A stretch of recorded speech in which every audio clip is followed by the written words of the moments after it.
আসসালামু আলাইকুম। কালকে আমাদের টপিক ছিল টয়লেট। আজকে আমরা আমাদের টপিক হলো দুইজন সিনিয়র সদস্যবৃন্দকে দিয়ে আপনারা দেখতে পাচ্ছেন আমাদের পাশে বসে আছেন, এই সাইডে বসে আছেন, প্লিজ ফোকাস করো। এই পাশে বসে আছেন আমাদের ভাই, এই পাশে বসে আছেন আমাদের সুপ্রিয় সিনিয়র ভাই ব্রাদার বৃন্দ বডি নাজমুল। তা আমরা এদের কাছে জিজ্ঞেস করবো যে এর নাম বডিনেস বলে, এর নাম পাড়া সোহেল কেন হলো? আপনারা একটু ফোকাস করেন এদিকে। আসসালামু আলাইকুম পাড়া সোহেল ভাই, আপনার নামটা পাড়া সোহেল কেন হলো একটু জানাবেন প্লিজ। ভাই এটা সবাই আমাকে দিছে কিসের জন্য, বেশি বেশি করে পাড়া খেতে তো এই কারণে আমার নাম পাড়া সোহেল দেওয়া। আমরা যতটুকু জানি মানুষ তো পাড়া খায় না, খাসি ছাগল খায়, ওইটাই পাড়া যেটা তো বলে, কারণ পুরুষ। আপনি পাড়ার মাংসটা কেন বেছে নিলেন একটু বলবেন? সেটা খুব সুস্বাদু, খাসির থেকেও মানে মহিলা ছাগলের থেকে পাড়া ছাগলের স্বাদটা অনেক। না আমরা তো জানি যে পাড়া ছাগল খাইলে গন্ধ করে, আপনার সত্যি কি এজন্যই পাড়া গন্ধ করে? আপনি চেক করতে পারেন ভাই। আচ্ছা আপনার এই পাড়া সোহেল যে আপনার নাম, এটা কি আপনার ফ্যামিলি মানুষ জানে? না ভাই না, জানে না।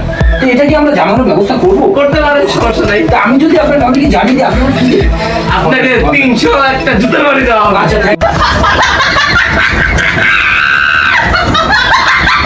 আমরা কথা বলবো আমাদের বডি নাজমুলের সাথে। বডি নাজমুল ভাই, আপনার নামটা কেন বডি নাজমুল? আপনার শরীরে পাড়ার মতো কিন্তু আপনার নাম বডি নাজমুলের কারণ?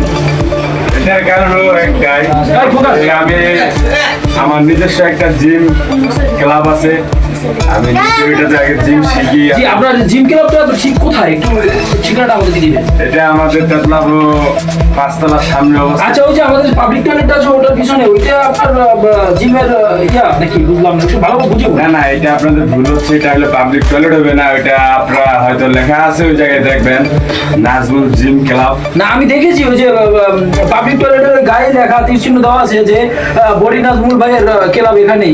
সেটা কি সত্য না মিথ্যা? আমরা না ওটা ঠিক আছে, কিন্তু ঠিকানা একটু আপনি ভুল হইতেছে, আপনি হয়তো অন্য জায়গায় দেখছেন, আমারটা নিয়ে আপনি চিন্তা ভাবনা করুন। না ভাই, আবে থেকে শুরু হলো এটা? এই তো বললাম, এই 2 মাস হবে আমি তো যথাযথ বললামই যে আমি জিম করি। আমি জিম যদি আমার একটা জিম ক্লাব আছে, আমার যদি বডি না থাকে তাহলে তো মানুষ আমার ক্লাবে আসবে। ভাইয়া এই যে পাড়াশোরের সাথে আপনি বসে আছেন, আপনি কি একটু গন্ধ পাচ্ছেন কিনা কিছু?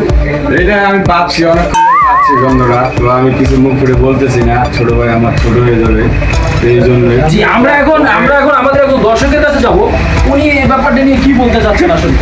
আমার কোয়ার মতো কোনো ভাষা নাই, কারণ একজন বলছে যে তানির জিম ক্লাব আছে, নামটা জানি কি ভাই, Nazmul body Nazmul gym club আর কি। আপনি যে কইছেন যে 5 তলার সামনে টয়লেটের পিছনে, তানি বলছে কি যে টয়লেটের পিছনে না, আপনি দেখছেন আরেক জায়গায় দেখে তানিটা অনুভব করছেন যে টয়লেটের। জি ভাই আমার কথা ঠিক এতটুকু। জি ধন্যবাদ। জি, আমরা অনুষ্ঠানের শেষ মেয়াদে চলে এসেছি। আজকে আমাদের টপিক ছিল পাড়া সোহেল এবং বডি নাজমুল নিয়ে। আমরা এই পর্যন্তই থাকবো। সবাই ভালো থাকুন, সুস্থ থাকুন। আসসালামু আলাইকুম।